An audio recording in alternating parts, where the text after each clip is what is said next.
So most of the data migration process is done based on the data that you receive from your new customer.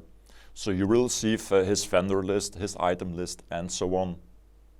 Now, in a lot of cases, you will have to clean up the data because in the data, maybe codes are used that are not being recognized by the system. Now, there are a couple of very interesting functions that we can use in order to resolve these differences. Let's have a look. So the first one is field mapping, and the second one, create missing codes. So these are two very interesting functions that we can use, and let's start with field mapping. So what is field mapping? Well, very simple. It's mapping old values with new values.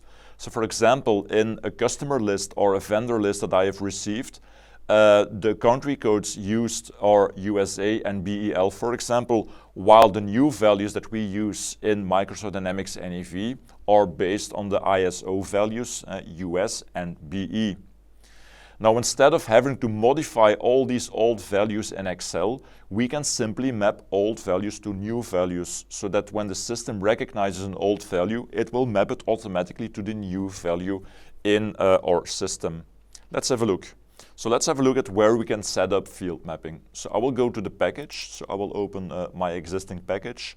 And suppose I want to enter some field mappings for the customer table because I know that in the data I've received from my new customer, customer records are using USA and so on. So there I want to map to the existing country codes in my system. Okay, so what we can do is now go to Table, Fields, and then you need to go to the field for which you want to enter a mapping. In this case, I will take number 35, which is the country region code.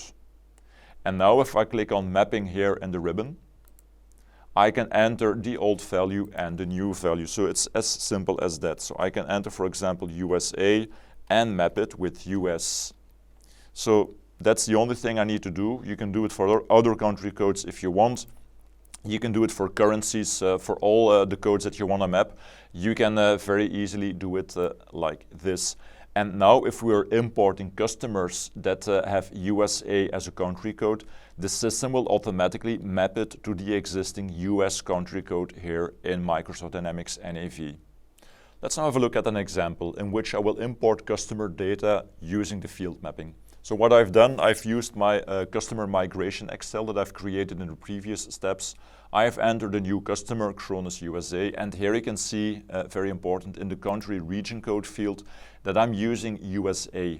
And USA doesn't exist as a country in NAV. We use US. But because of the field mapping, you will see that the import will succeed.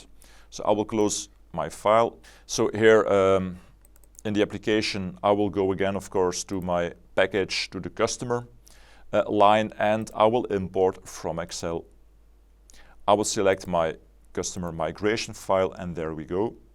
So in here you can see now the number of package records, so 1. And normally we should have an error because USA as the country code doesn't exist. And if I scroll to the right, you can see here country code USA. So if I apply data, you will see that this is successful. And this is because of the field mapping. So if I wouldn't have set up the field mapping, I now would have received an error because the system will then tell me that USA doesn't exist as a country code. But now because of the field mapping, let's go to the customer. If I now go to Kronos USA, and if I go to Edit, you can see now that the country code is US, you see? So the system mapped the non-existing code USA to the existing code US. So could be very useful in order to map codes that we don't have set up in the system to the codes that we use in Microsoft Dynamics NAV. So that's what field mapping does.